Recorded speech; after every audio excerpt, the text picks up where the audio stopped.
그래서 여러분 자, 공연이 이제 딱 시작을 하면 아까 말씀드리지 않았습니까? 시인의 원래적인 기능 중에는 분명 화자로서의 기능이 있다. 그리고 화자로서의 기능으로 그것이 공연화된 것이 우리나라에서는 어떤 소리꾼의 형태들, 그러니까 판소리 혹은 뭐 이런 형태들이었을 거고, 우리나라의 공연 쪽에서도 그 소리꾼으로 그 나름 일가를 이루신 분이 벌써 계시죠. 이재람 씨라고.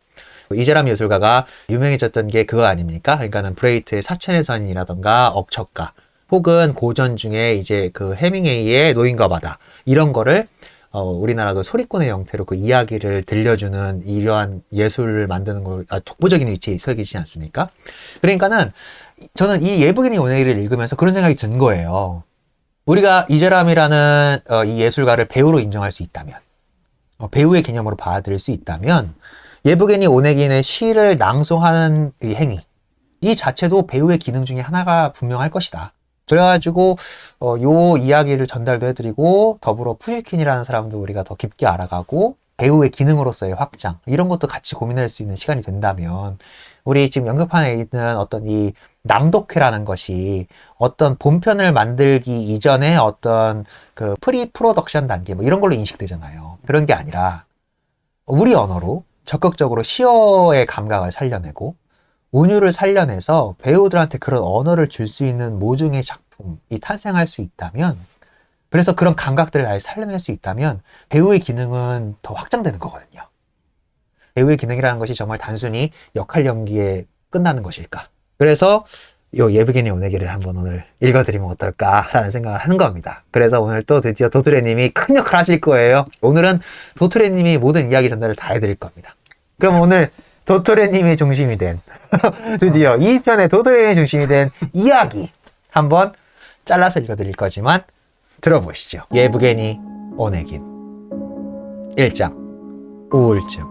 1장의 전반적인 내용은 푸슈킨이 예부게니 오네긴이라는 자기 친구를 소개하는 장이에요. 화자로서 이야기를 자기가 전달하는 사람이니까 내 친구라고 소개를 해요. 그런데 이 화자가 중간에 예부게니 오네긴과 렌스키가 서로 오갔던 대화, 타티아나와 예부게니 오네긴 이렇게 오갔던 대화들이라던가, 그 화자의 시선으로 봤던 그 당시의 러시아라던가, 예부게니 오네긴이라는 친구가 이때 당시 러시아라던가 문화라던가 교양이라던가 이런 것을 느꼈던 바를 전해 들었다는 형식으로 그걸 또 화자의 입으로 얘기해 준다던가, 자기가 쓴 등장인물부터 본인 자신까지 이 화자의 칭의가 계속 왔다 갔다 하면서 이걸 변주하는데 너무 아름답습니다. 그 구조 짜임새가 너무 아름다워요. 그래서 그냥 간략하게 정말 형식주의적인 관점으로 1장 얘기가 그래서 무슨 얘기야? 그냥 이렇게 한 줄로 정리할 수 있어요. 그냥 푸슈킨이 자기 친구, 가상의 자기가 만들어낸 자기 친구 오네긴을 소개하는 장이에요. 연기하시면 됩니다. 전능한 신 제우스의 의도에 따라 친척들 온 재산의 상속자가 되어버린 불량한 이 청년은 역마차로 먼지 속을 날아갈 듯 질주하며 그렇게 생각했다. 도토레님, 당신은 이제부터 푸시킨입니다. 우리 시청자 친구분들에게, 야, 내가 내 친구 예부게니 오네긴의 슬픈 사랑 이야기 좀 해볼 테니까 한번 이 얘기 좀 같이 우리 한번 술자리에서 이야기 듣는 거 좀 한번 들어볼래? 이러한 느낌으로 이야기를 해주세요. 전능한 신 제우스의 의도에 따라 친척들 온 재산의 상속자가 되어버린 불량한 이 청년은 역마차로 먼지 속을 날아갈 듯 질주하며 그렇게 생각했다. 좀 연기 좀 해주세요. 너무 푸시킨이 되셔서. 근데 너무 싸구려면 안 되겠죠. 푸시킨이시니까. 전능한 신 제우스의 의도에 따라 친척들 온 재산의 상속자가 되어버린 불량한 이 청년은 역마차로 먼지 속을 날아갈 듯 질주하며 그렇게 생각했다. 전능하신 신 제우스의 의도에 따라 친척들의 재산의 상속자가 되어버린 불량한 이 청년은 역마차로 먼지 속을 날아갈 듯 질주하며 그렇게 생각했다. 루슬람과 루드밀라의 친구 여러분, 내 서문은 당장 생략하고 지금 당장 내 친구를 소개하려한다. 독자여, 어쩌면 당신이 태어났을 곳, 아니면 전성기를 맞았을 곳인 네바강가 그 부근서 다정한 나의 친구 오네기는 태어났다. 나도 한때 그곳을 거닐었다만 북쪽은 내겐 해로운 것이었다. 흠없이 고결하게 복무를 마친 후 빚으로 살아오던 아버지는 1년에 3차례씩 무도회를 열더니만 마침내 완전히 파산했다. 운명은 예부게니를 보살펴 처음에는 마담이 그를 돌보더니 그 다음엔 무슈가 그녀를 대신하게 했어. 장난은 심했어도 어린애는 귀여워했다. 초라한 프랑스인 무슈르아베는 행여 어린애가 지겨울까 모든 것을 농담 섞어 가르쳤고 준엄한 설교로 성가시게 구는 대신 짓궂은 장난질은 가볍게 꾸짖으며 여름 정원에 산책이나 데리고 다녔다. 반항적인 청소년기, 애틋한 희망과 우수의 그 시기가 예브게니에게 도래했을 때 무슈는 집에서 쫓겨나 버렸다. 자, 그러자 자유가 된 나의 오네긴, 최신식 유행에 따라 머리를 깎고 런던의 댄디처럼 차려입고 그리고 마침내 세상에 나왔다. 완벽한 프랑스어를 구사할 수 있었고 마주르카를 가볍게 춤추었고 자연스럽게 절하던 그 무엇이 더 필요하리? 세상은 단언했다. 똑똑하고 기분 좋은 청년이라고. 그런 식으로 재밌는데요? 이런 식으로 이야기를 전달해 주세요.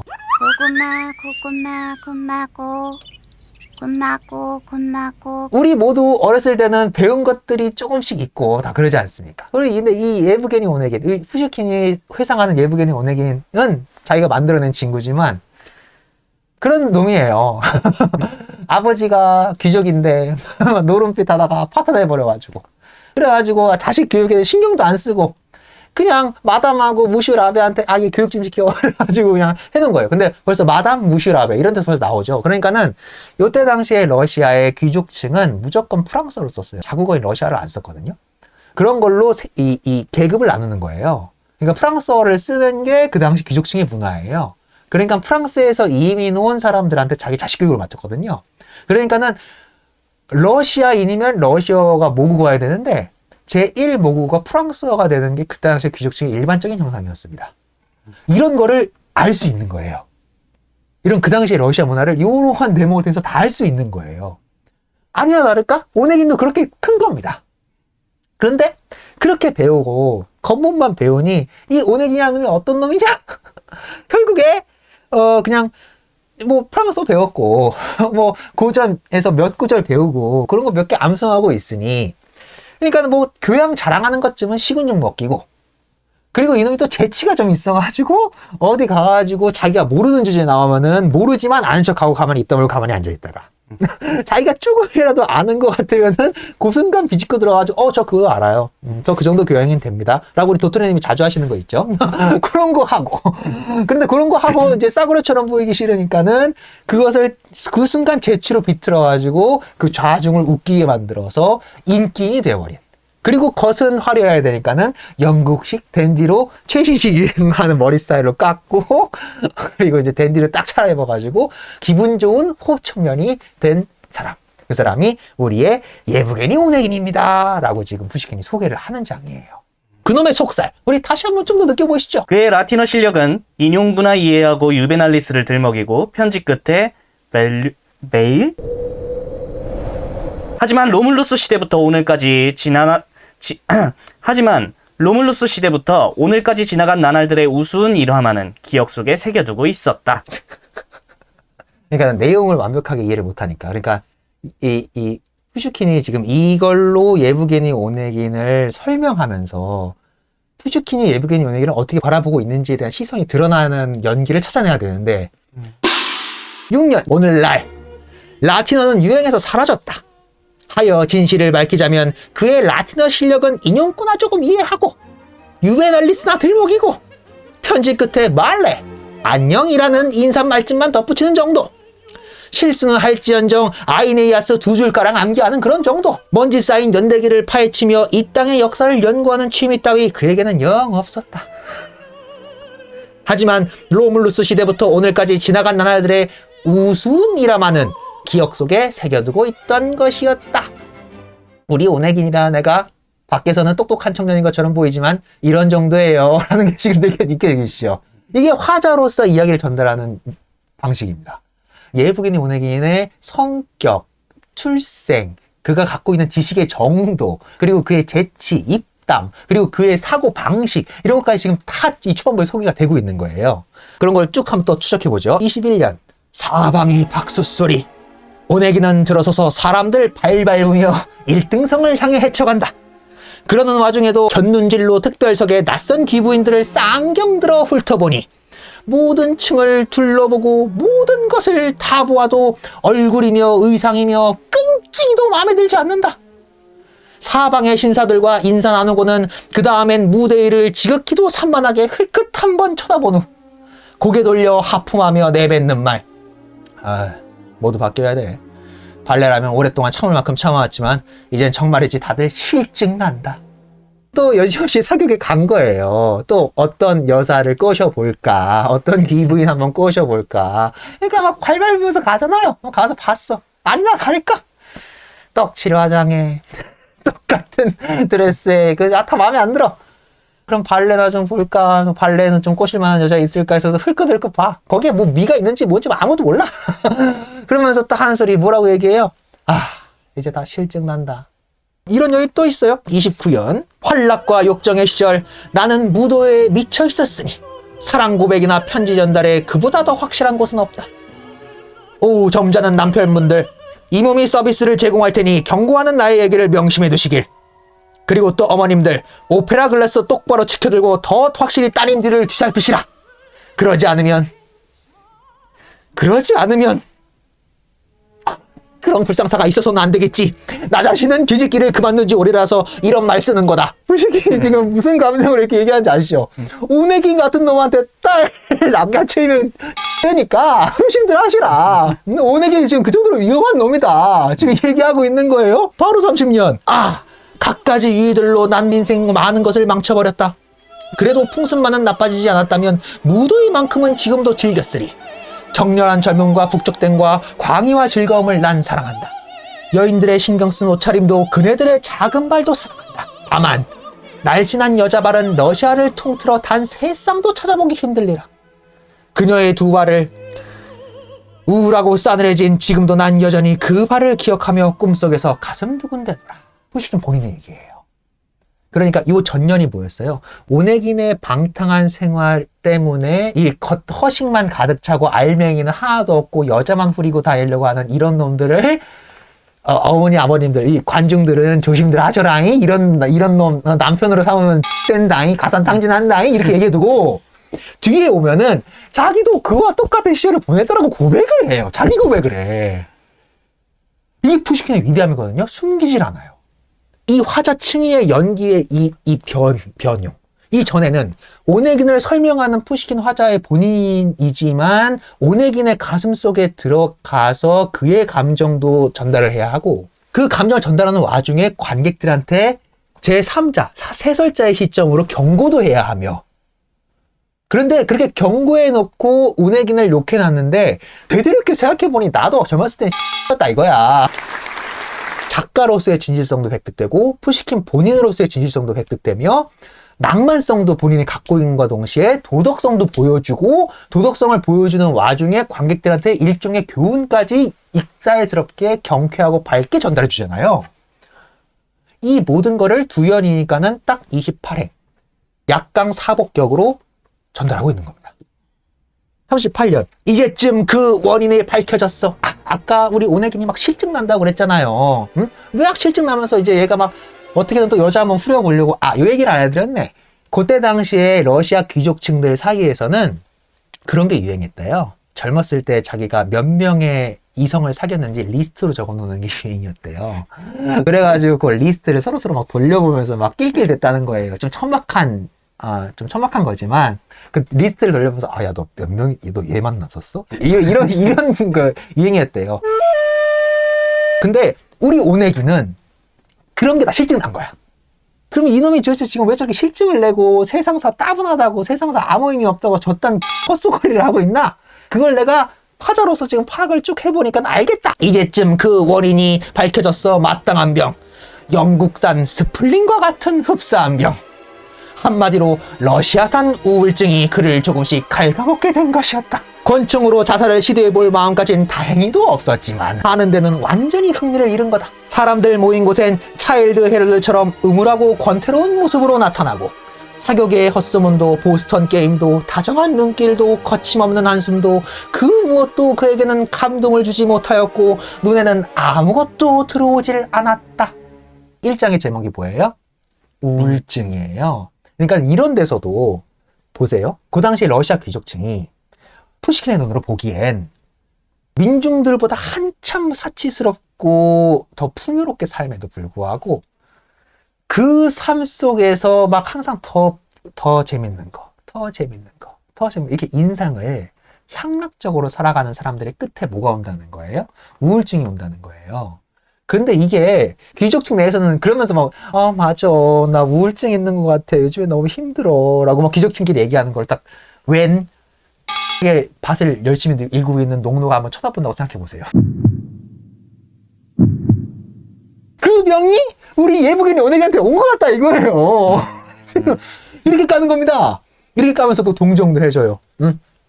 차마 권총 자살까지는 하진 않을 정도였다라고 이렇게 완곡하게 이걸 감싸주잖아요. 진심일 수도 있잖아요. 정말 우울증 걸린 걸 수도 있으니까. 친구니까. 이런 게 또 있어요. 변덕스러운 상류사회 여인들아, 그가 제일 먼저 등을 돌린 건 그대들이다. 하긴 상류층 분위기가 우리 나이엔 꽤 따분하기 마련이지. 혹 새나 벤담을 논하는 귀부인이 있을지는 모르지만 대체로 그들의 대화란 아무리 악이 없는 헛소리라 할지라도 참기가 어렵다. 게다가 그들은 너무나 순결하고 너무나도 거룩하고 너무나도 똑똑하고 너무나도 신중하고 너무나도 정확하고 너무나도 경건함이 차 있어서 남자들이 도무지 접근이 불가능하니 그 모습만 보아도 스플린이 발병할 지경. 이렇게 까는 거죠. 그러니까는 그 당시에 귀족층이 부리던 이 허세 문화라는 게 뭐예요?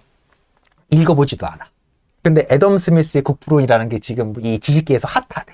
나 애덤 스미스 국부론 알잖아. 너 그거 읽어봤어? 지도 안 읽어봤으면서. 읽어봤지. 너 그거 또 아직 안 읽어봤니? 난 초판 나왔을 때 벌써 우리 아버지가 사줘서 봤어. 너 그럼 거기서 나오는 개념이 뭔지 알아? 그러니까 글쎄 보이는 손? 이런 거를 한멸적인 시선으로 바라보면서. 근데 얘네들이 이 자존심이 높잖아.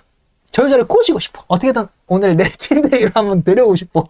그녀의 침실로 들어가고 싶어. 그러니까는 이런 애들 다루기 힘들다 이거야. 그러니까 남자들은 그 여자들을 다루려고 골머리 썩느냐고 스플린 발병하지 않겠냐? 이런 얘기입니다. 몇 가지 더. 사교계의 무거운 짐을 덮어서 던지고 나 역시 공허함과 작별했던 그 즈음에 우리 둘은 친해졌다. 그 용모와 그의 꿈을 향한 무의식의 탐닉, 독창적인 괴팍함, 날카롭고 차가운 이성이 나는 좋았다. 난 악에 차 있었고 그는 우물했다. 두 사람 다 열정의 희롱을 알고 있었고 두 사람 다 삶에 지쳐 있었고 두 사람 다 가슴의 열기는 식어 있었다. 눈먼 포르투나의 인간의 저기가 인생의 아침부터 두 사람 모두를 기다렸던 것이랄까.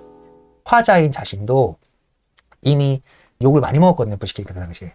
그러니까 칭송을 많이 받았는데 얘를 질투하는 사람들이 계속 얘를 이제 밀어냈거든요. 부시킨을.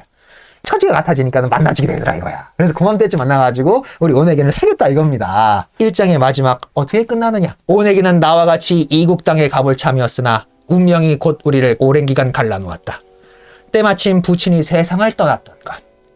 탐욕스러운 채권자들 떼지어서 오네긴주의로 몰려들었고 저마다의 생각과 논리를 들이미니 소송을 혐오하는 예부게니는 숙명이라 받아들여 그들에게 유산을 몽땅 내주었다. 그다지 손해라는 생각이 없었는지 아니면 늙은 숙부의 죽음을 일찌감치 예견했던 것이기 때문인지. 몇 가지 더. 정말로 어느 날 불쑥 그는 임종을 코앞에 둔 숙부께서 작별을 구하고자 하신다는 관리인의 전가를 받게 되었다. 슬픈 편지를 읽자마자 예부게니는 즉각 역마차로 달려갔는데 한숨과 지겨움과 가식도 불사하며 오로지 돈 때문에 가고 있자니 이 대목이 내 소설의 시작이었다. 벌써부터 하품만 나오는 것이었다. 그런데 시골에 다다랐을 땐 숙부는 이미 대지에 바치는 곡물처럼 장례 탁자 위에 누워있지 않은가.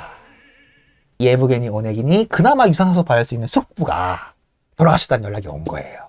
그런데 내 앞에서는 어떻게 했어? 막 너무 슬퍼했어. 우리 숙부 어떡해요? 막 이러면서 이제 막 영화처럼 달려가는 연기를 했겠죠. 다 알고 있는 거야, 부시키는. 그런데 속은 다 알고 있죠. 돈 때문에 가는구나. 그래. 이렇게 해서 예부게니 오네긴이랑은 요때 잠깐 친구를 맺고 바로 헤어졌다 이거예요. 2장. 예부게니 오네긴. 시인. 고향으로 낙향한 예부게니 오네긴. 그 예부게니 오네긴의 시골 생활과 그리고 그가 거기서 자기와 완전히 상반되는 젊은 시인 친구를 사귀는 내용이 2장의 골자입니다. 2장 사연. 자신의 영지에 홀로 남은 후 오로지 시간을 죽이기 위해 우리의 오네기는 우선 세체제를 도입하기로 했다. 이 고독한 현자는 자신의 벽지에서 자자손손 이어져 온 부역의 명예를 가벼운 소장로로 대체했고 농노는 그들의 운명에 감사했다. 반면 계산 빠른 이웃은 새 제도의 끔찍한 해악을 보며 구석에서 불평했고 누구는 또 사악하게 비웃었고 모두들 입을 모아 결론지었다. 그는 위험천만한 기인이라고. 농노제였잖아요 당시 러시아가. 얘는 나름 신식교육을 받은 애야. 그러니까는 농노제에 막 해방해야 된다라는 이런 그 진부적 사상관 이런 가진 사람들한테 영향을 좀 받았어 사격에서. 그래가지고 그래 그러면은 우리 썩어 나가는 러시아 이 지루한 러시아 한번 개혁이나 한번 해볼까라고 생각하면서 가벼운 마음으로 농노들의 부욕의 멍해를 좀 줄여준 거예요.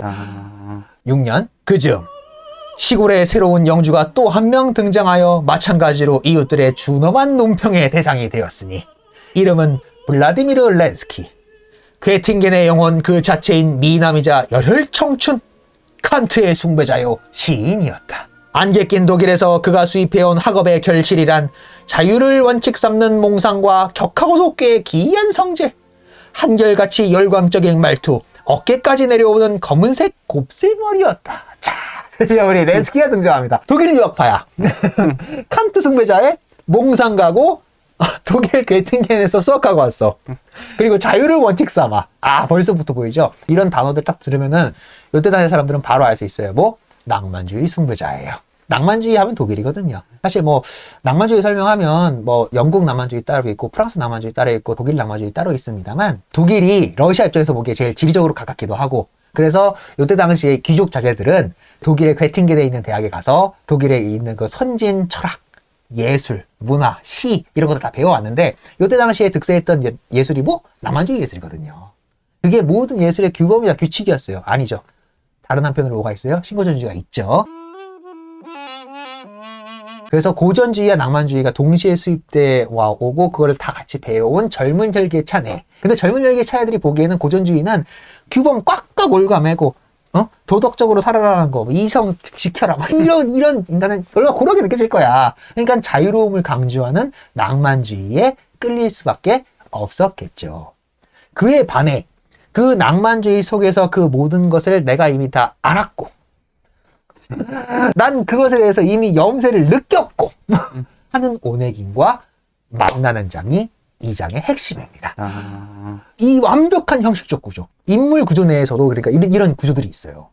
인물적으로도 대칭이 되고 그 인물들이 만나는 장도 1장에 있어서 그 뒤에 장면에 바로 대치시킵니다. 그러니까 이건 낭만주의 극이야 라고 평가하시는 분들은 렌스키 관점에서 가시는 거죠. 그러니까. 그런데 이건 나중에 3부에서 설명할 거지만 그 모든 걸 다 포함하고 있거든요. 고전주의도 포함하고 있고 낭만주의도 포함하고 있어요. 그 이후에 푸시킨 사후 10년 뒤에 나타날 사실주의적 경향까지 다 품고 있어요. 12년 돈 많고 잘생긴 렌스키는 어딜 가나 신랑감 내정을 받으니 그것은 곧 시골의 풍습인지라 이 반쪽 러시아인 이웃에게 이렇게 비꼬는 게 너무 재밌어요. 민족주의적 성향이 있거든요. 푸시킨한테. 우리는 문화적 후진국이야. 우리보다 앞서 나가는 서구 유럽의 선진 문명을 배워야 되라는 요 사대주의가 우리나라에도 우리 윗세대들한테 다 있잖아요. 이미 우리 세대는 그걸 다 뛰어넘어 버렸는데 그런 시각을 푸시킨은 그때 당시 있었던 거예요. 여전히 주위의 문인들은 야 러시아 문학 아무리 푸시킨 이런 애 나온다고 해도 아직 이 서구 유럽에 있는 위대한 시인들에 비해서는 비할 바가 못 되지. 비평계가 그런 걸로 막 지배적인데 푸시킨은 거기다 대고 얘기하는 거예요. 솔직히 우리 문학이 뭐가 후진하는 거야. 그런 거를 이렇게 깔아놓는 겁니다. 아주 한 문장으로. 이 반쪽짜리 러시아인 이웃에게. 이게 왜 독일에서 수학하고 왔잖아요. 그러니까 독일에서 그 모든 걸 다 배워왔다. 얘는 독일인이라는 거야. 러시아인이 아니야. 푸시킨이 보기엔. 이 반쪽짜리 러시아인 이웃에게 모두들 하나같이 자기 딸을 짝짓곤 그가 나타났다 하면 금세 호라비의 생활의 지루함에 대하여 대화를 이끌어갔다. 차 마시러 오라 해 가보면 그 집 딸 두냐가 차 따르고 두냐 잘 봐둬라 귓속말 해대는 식. 이어서 기타 등장하며 앵앵대기 시작하는 그녀의 노래란 오 맙소사. 네 황금빛 궁전 안에 들어오세요. 13년 물론 결혼에 족쇄 따위 관심 없던 렌스키는 오네긴과 친밀해지기만을 진심으로 원했었다. 그들은 잘 맞았다. 파도와 바위, 시와 산문, 얼음과 불꽃도 그 둘만큼은 딴판은 아니었으리. 처음에는 너무 달라 서로가 지겹더니 얼마 안 가 서로가 좋아지고 나중에는 매일매일 말 타고 어울리며 곧 떨어질 수 없게 되었다. 그렇게 사람들은 괄호 열고 나부터가 그렇지만 괄호 닫고 할 일 없어 친구가 된다. 둘 다 귀족 자제고 귀족 자제인 러시아인 애들이 자기보다 잘 나간다는 유럽에서 넘어오는 그 모든 학식을 다 알고 있는 애들이야. 그런 애들은 시골에 있는 사람들의 속내라던가 이런 거 다 안다고 생각하잖아요. 그러니까 이 둘이 어떻게 생각하는 거예요? 아, 시골 사람들 수준 안 맞아가지고 같이 못 놀겠어 라는 건 공유하는 거야. 둘 다 도시인이니까. 그런데 예부긴이 오네긴 보기에는 렌스키는 자기보다 어리고 이제 막 낭만주의에 입문한 시인이라서 이 수준도 나의 수준에 못 미쳐. 자기가 다 안다고 생각하는 권태에 빠진 애기 때문에. 근데 오네긴도 마침 시골 낙해인들아 터라 심심했는데 저놈은 그래도 좀 학식이 있으니까 나랑 대화 상대가 좀 되지 않을까? 이렇게 생각한다는 거예요. 그래서 이 둘은 완전 상극이야. 열정적인 낭만주의 시인인 렌스키는 그게 자신의 낭만이라고 오해하는 애예요. 그게 자기라고 생각하는 애야. 그러니까 그건 젊음을 대변하기도 해요. 젊은 시절에 어떤 이런 치기어린 같은 것들이 있잖아요. 근데 오네긴도 진실이 뭔진 몰라. 그런데 그런 놈들 둘은 그러니까 어떻게 짝이 완전 반대죠. 그래서 그 둘을 어떻게 비유해요? 누가 누굴 이 시어라는 게 그런 거죠. 그들은 잘 맞았는데 파도와 바위만큼 다르고 시와 산문처럼 다르고 얼음과 불꽃도 서로 다른 건데 그 상극들도 그 둘만큼보다 딴판은 아니다 이거야. 그거보다 더 상극이다 이거야. 그런 상극인 둘이 야, 우리 직원 얘기 그만하고 말이나 좀 타러 가자. 지금 막 말 타러 가고. 야, 그 직원들 체스나 한판 들까? 그래서 이렇게 체스 두고 이러면서 친해지다 보니까 상극인 둘이라도 어울리게 되더라. 그래서 솔직히 답을 다 알지 않습니까? 그렇게 안 맞는 두 사람도 환경이 그렇다 보면 할 일 없이 친구 된다고. 여기서 치어의 해석을 좀 더 들어가면은 그러면은 누가 시고 누가 산문입니까? 누가 불꽃이고 누가 얼음입니까? 누가 파도고 누가 바위입니까? 1차적으로 생각해보면 유연함, 정렬, 거침 이렇게 상징을 해석하면은 파도를 렌스키에 붙이는 것 같기도 하고 그러면 자연스럽게 마음이 얼어붙어가지고 모든 것에 실증을 내는 오네긴을 바위에 묘사한 것처럼 보이기도 하지만 반대로 생각해보세요. 렌스키는 그렇게 열정에 차 있지만 그 언어가 진실된 언어를 담고 있지 않다. 그러니까 그 시대에 유행하던 낭만주의를 따라 쓰는 그냥 복사만 하는 놈이니 거기에 지금 오네긴은 실증을 느낀 거 아닙니까? 그러니까는 시라는 것이 진실을 보여준다라는 측면을 놓고 본다면 렌스키는 가짜 시를 쓰고 있는 거잖아요. 오네긴 입장에서 보기에. 그럼 그런 의미의 진정한 시인은 오네긴이에요. 오네긴은 낭만주의 예술 이런 것이 더 이상 이 현 시대의 진실을 반영하지 못하고 있더라는 데 실증이 나서 그 사교계의 실증을 느낀 거잖아요. 그래서 글을 쓰려면 쓸 수 있지만 어떻게 써야 새로운 진실을 담는 글인지를 몰라서 글을 안 써요. 렌스키는 그 당시에 대유행하는 게 낭만주의니까 낭만주의적 형식 내에서 낭만주의가 형식이라는 것도 없긴 합니다만 낭만주의적인 무언가를 드러낼 수 있는 시를 써야지 시인이에요. 자, 이런 데서도 벌써 예술 담론이 다 튀어나오죠. 시를 쓰는 게 시인입니까? 진실을 아는 게 시인입니까? 몰라요. 23년 언제나 겸손하고 언제나 온순하고 언제나 아침처럼 명랑하고 시인의 삶처럼 순진하기 그지없고 사랑의 키스처럼 달콤한 그녀였다. 하늘처럼 푸른 눈은 미소 아래 빈머리털에 몸짓 음성 날렵한 몸매 그 모두가 올가에겐 있었다. 하지만 어떤 소설을 펼쳐도 어김없이 등장하는 그녀의 조상. 무척이나 아름다워 나도 한때 사랑한 적은 있지만 이제는 너무나도 지겨워졌다. 그러니 독자 여러분, 나는 그녀의 언니나 소개하려 한다. 몇 가지 더. 이름은 타티아나. 그런 이름으로 섬세한 소설의 페이지를 멋대로 장식하긴 처음일 거다. 그런들 어떠하냐? 어여쁘고 음악적인 이름 아니냐? 하지만 그 이름을 옛 시대나 한여방과 떼어놓긴 어렵겠지. 모두가 인정해야 하는 것은 이름에 관한 한 괄호 열고 시에 대해서는 언급을 회피한다. 우리의 취향이 나쁘다는 점, 우리에게 개화는 정착되지 않았으니 개화를 통해 습득한 것이라곤 잘난 척하던 일. 단지 그것뿐이다. 타티아나라는 이름이 이때 당시에 러시아에서는 그러니까 귀족층한테 붙여주지 않는 이름이었어요. 올가라는 이름은 귀족에 맞는 어감이 좀 나요. 그런데 자, 갑자기 이 얘기가 빵 쭈불 뛰었죠. 요 사이에 있었던 일을 설명해 드릴게요. 렌스키가 친구 됐잖아요. 그렇게 그냥 친구이지만 친구 아닌 관계를 유지하면서 그 시골에서 놀고 있는데 이 라린가의 초대에 이제 드디어 간 거예요. 라린가의 라린 부인의 딸내미 둘이 있는데 그 딸내미 둘을 지금 묘사하는 장면이거든요. 처음에 읽었던 여는 그러니까는 여동생이었던 올가에 대한 묘사예요. 두 번째가 그녀의 언니인 타티아나, 우리 지금 이 소설의 주인공인 타티아나에 대한 묘사입니다. 올가는 그 당시의 시대상에서 완벽하게 만들고자 했던 귀족 여인 아가씨가 된 상이라는 거예요. 그래서 지겨운 형상으로 보인다는 겁니다. 그래서 타티아나를 봤는데 하여튼 그녀의 이름은 타티아나. 동생같이 예쁜 것도 동생처럼 싱그러운 홍조를 지닌 것도 아니어서 눈길을 끌지는 못했다. 다듬어지지 않고 우울하고 과묵하고 숲속의 사슴처럼 소심하고 가족들 틈에서도 남의 집 아이 같고 아빠나 엄마에게 응석도 못 부리고 자신이 어린애이면서 애들 틈에 섞여 놀며 깡충대기는 싫어하고 하루 종일 그저 혼자 말없이 창가에 앉아있는 것이었다. 또 상반되는 두 자녀의 모습을 보여주죠. 그러니까는 언제든 도시에 있는 귀족 남자가 와서 내 딸내미를 데려가주고자 하는 욕망을 갖고 있는 게 그 시대의 시골 지주들의 상이에요. 타티아나만큼 그렇지가 않은 거야. 뭔가 우울해 보이고 시골 처녀들처럼 막 밝고 명랑한 것처럼 보이지도 않고, 그리고 같이 이 파티에 모여들어가지고 막 하하호 떠들고 있는 자리에선 멀찍이 떨어져 앉아서 혼자 창가에 앉아있고, 이러니 그녀가 내 시선을 끌었다 이거예요. 예브게니 오네긴 3장 귀족 아가씨.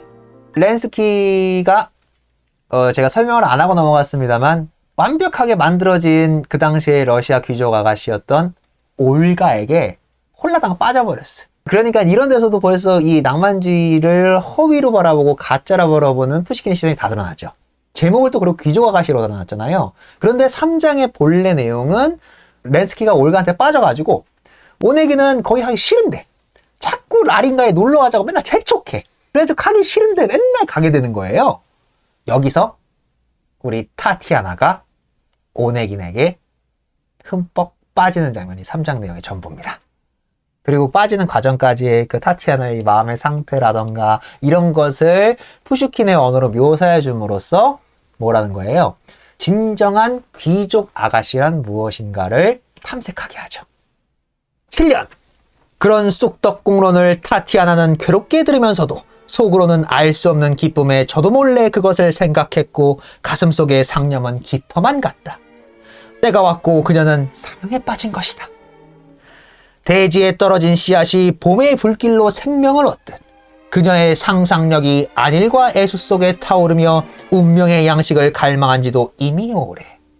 진심 어린 고뇌가 그녀의 앳된 가슴을 죄어온 지도 이미 오래. 영혼은 기다렸던 것이다. 그 누군가를. 타티아나는 전형적으로 꾸민 귀족 아가씨의 형태, 시골 지주의 귀족이지만 그 형태마저도 안 하고 있잖아요. 타티아나는 어떤 여인이냐면 그저 그냥 서재에 틀어박혀서 로맨스만 읽던 다 크진 않은 소녀였어요. 그런 거 있잖아요. 우리 소녀 감성. 소녀들이 읽는 로맨스. 이때 당시 그리고 낭만주의고 감상주의 소설이 막 판을 치던 때였거든요.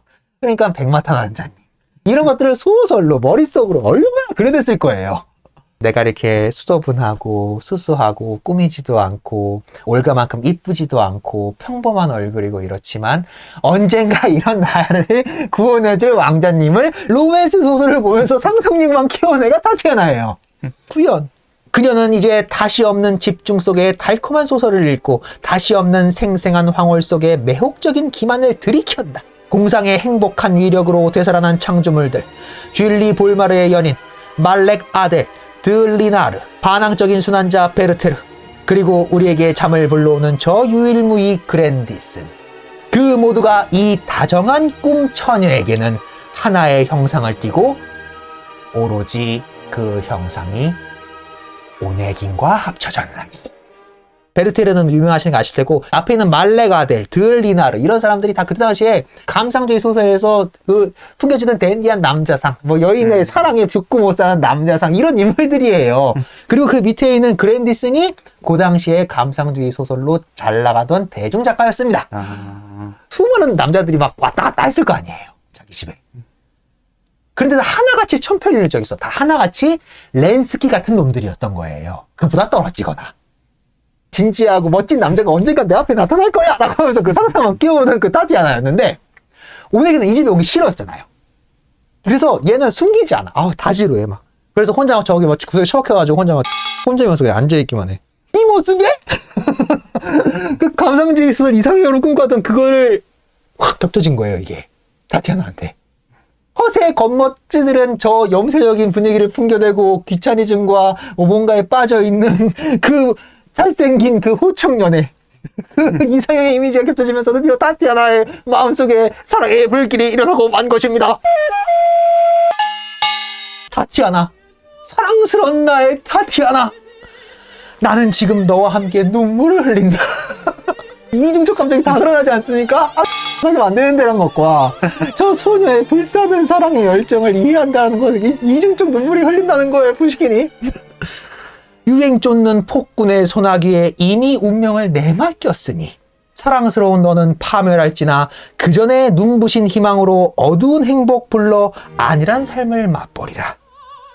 마법 같은 욕망의 독을 마신 내게 몽상은 사라지지 않아. 어딜 가나 행복한 미래의 은신처만 떠오르고 어딜 가나 내 눈앞엔 운명의 유혹자만 보이는도다. 시대를 다 살고 젊은 시절의 사랑, 그리고 그 허위와 위선을 구별해내지 못해서 그 속에서 허우대되는 젊은 시절들, 이런 것들을 먼 미래에 발치해서 바라보는 이 성숙한 푸시킨의 화자에서의 모습도 보이지만, 그렇다고 너 그런 애 만나면 안 돼! 이런 짓거리를 안 한다는 거예요, 푸시킨이. 그래, 빠져보거라. 그래서 지금 뭘 예고하고 있는 거예요? 그렇게 성숙한 어른이 되어버려. 이라는 이 마음이 지금 느껴지시죠?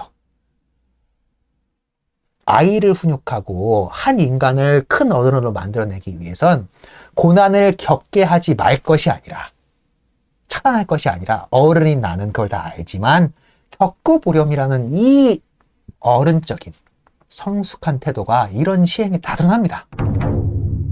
유모, 펜과 종이 좀 갖다 줘 라고 부탁을 하고, 드디어 우리의 타티아나, 그 불타는 사랑과 정열을 이겨내지 못하고 오네긴에게 편지를 쓰고 마는 것입니다. 그런데 편지라는 것은 지극히 개인적인 것, 내 친구 오네긴의 이야기 속에서 왔다 갔다 했던 그 편지 내용을 내가 어떻게 알 수 있으리?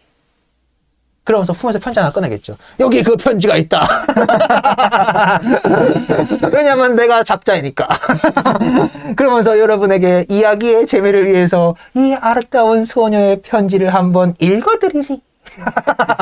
이러면서 편지를 낭독하겠죠. 오네긴에게 쓴 타티아나의 편지. 당신께 씁니다. 더 무슨 말이 필요한가요? 그보다 더 무슨 말을 할 수 있나요? 이제 저를 경멸하며 벌 주셔도 그건 당신의 자유입니다. 하지만 제 불행한 운명에 단 한 방울 연민의 정을 느끼신다면 부디 이대로 절 버려두진 않으시겠죠.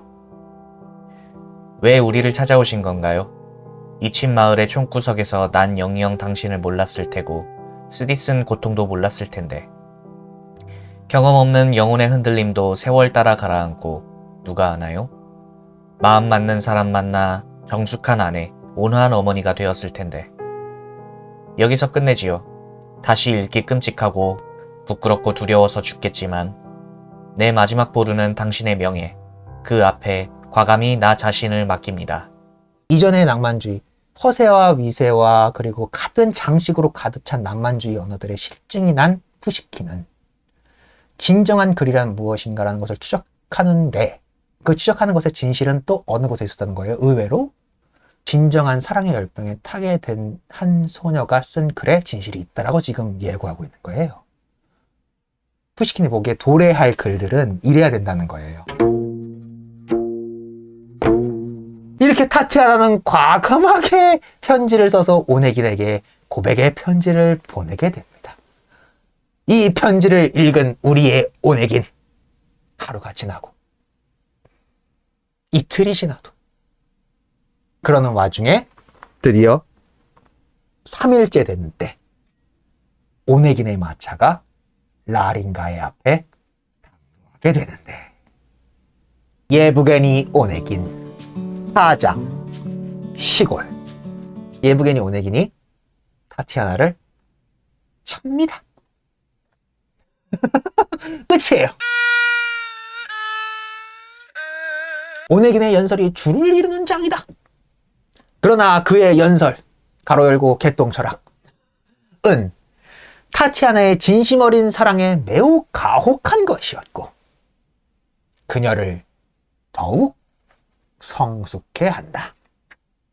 지나간 것들을 회상하면서 그걸 되돌이켜보며 한 단계 더 나은 인간이 그런 아픔을 이겨낼 수 있는 나은 인간이 되려는 성숙. 문학사적 관점으로도 낭만주의를 초월해 보려는 작가의 성숙.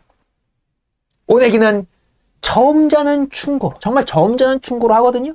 진심 어린 충고, 점잖은 충고로 그녀에게 우리가 맺어질 경우에는 우리에겐 불행한 미래만이 있을 뿐이요 라는 식으로 그녀를 설득하려 하지만 그가 하는 말은 다 개똥철학이고 그냥 그래서 나 안 받아준다는 거잖아 이거잖아요. 그렇게 차버려요. 이 머저리 성숙한 체 하면서 여자를 차?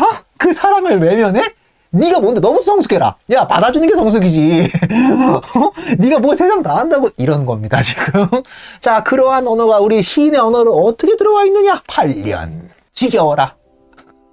거짓으로 가장하고 똑같은 걸 모양 바꿔 반복하고 일찍이 모두가 확신하고 있는 것을 새삼스레 확인하려 기를 쓰고 한결같은 항변들 들어주고 13살짜리 소녀조차 예나 지금이나 같지 않는 편견들을 파괴하는 일이라니. 피곤해라. 위협과 애원, 저주, 거짓 공포, 6장에 이르는 편지, 기만, 소문, 반지, 눈물, 숙모와 모친의 감시, 그리고 남편의 부담스러운 우정이란. 푸슈킨의 입장에서 지금 이제 닥쳐올 미래의 불안을 다 알잖아요.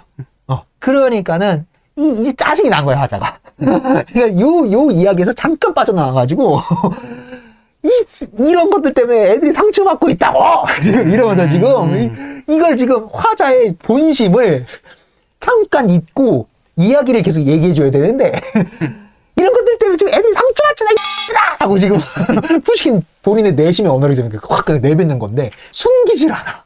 구연. 바로 그렇게 예부게리는 생각했던 것. 일찍이 소시적부터 폭풍 같은 방종과 곱비 풀린 열정에 희생당한 그였다. 인생의 습관에 버릇없이 길들여져 한 가지에 잠시 빠져드는 동안 다른 것은 실망하고 욕망으로 서서히 지쳐가듯 가벼운 승리에도 지쳐하면서 시끄러운 곳에서나 고요한 곳에서나 영혼의 영원한 불만에 귀 기울이고 하품을 웃음으로 억누르며 그렇게 8년이란 세월에 청춘을 허비했던 그였다. 되돌이켜봐서 아름다운 청춘이라는 게 있을 수 있습니까? 이불킥할 일들만 넘쳐나잖아요. 왜 그렇게 허세를 떨고 있었고 그러니까 돌이켜보니 허비한 것 같은 거예요. 그런데 그 안에서 그 시대의 그 나이에 맞게 성숙할 때는 충만했다라고 느끼고 살아. 근데 돌이켜보면 다 허송세월한 거야. 15년 밤낮으로 혼자인 가엾은 아내가 자격 없는 남편 때문에 슬퍼하고 무뚝뚝한 남편은 그녀의 가치를 알면서도 가로 열고 그럼에도 불구하고 운명을 저주하며 언제나 찡그리고 침묵하고 성내고 쌀쌀맞게 질투하는 그런 가정보다 더 나쁜 게 이 세상에 있을까? 나는 그런 사람이야.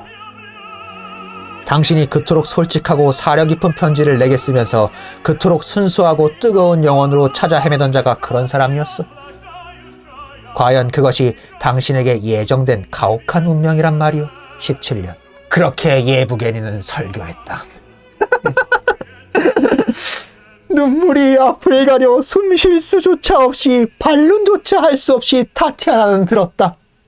그가 그녀에게 팔을 내밀자 가련하게 가로 열고 요컨대 기계적으로 타티아나는 지친 고개를 떨군 채 말없이 그의 팔에 기대었다. 둘은 텃밭을 돌아 나란히 집에 나타났고 어느 누구 그에 대해 책 잡으려 하지 않았다. 거만한 모스크바가 그러하듯 시골의 자유에도 나름 행복할 권리는 있으니까. 몇 가지 더. 독자여, 동의하시겠지. 우리의 친구가 가엾은 타냐를 매우 근사하게 대했노라고. 그 영혼의 참다운 고결함이 이번엔 처음으로 발휘된 건 아니었다. 비록 사람들의 악의는 그의 모든 것에 대해 가차 없었지만 적들도 친구들도 괄호 열고 어쩌면 적과 친구는 하나인지도 그를 이리저리 욕해댔다. 세상 사람 누구나 적은 있는 법. 하지만 신이시여, 친구들로부터는 구해주소서.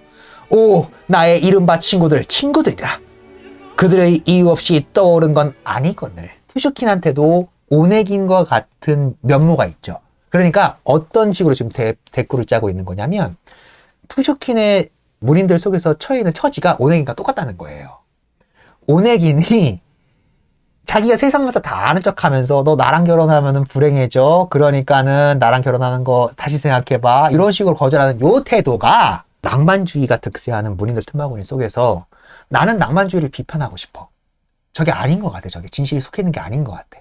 근데 그런 말을 꺼내면 이 사람들은 내 앞에서는 안 그렇게 되지만 야, 너 그래서 뭐 새로운 거라도 뭐 썼어? 뭐 결과문이라도 내놓고 그런 비판을 해야 되는 거 아니야? 이런 것이 겁나잖아요, 사실. 그래서 그 마음을 대체하고 있는 겁니다. 그 마음을 대체해서 친구이자 적은 하나일지도 모른다. 그래서 내가 낭만주의를 초월하고 싶어서 지금 시로 쓴 소설을 쓰고 있는데, 새로운 장르를 탐색하고 있는데, 이게 그들에게 나의 이 진심이 전달될까? 그 마음이 마치 연인들끼리 허세질을 부리면서 서로 차고 거절하고 하는 요 태도와 다를 바가 없다라고 지금 이걸 이렇게 대꾸를 시키는 겁니다. 그러면서 오네기를 보호해줘요.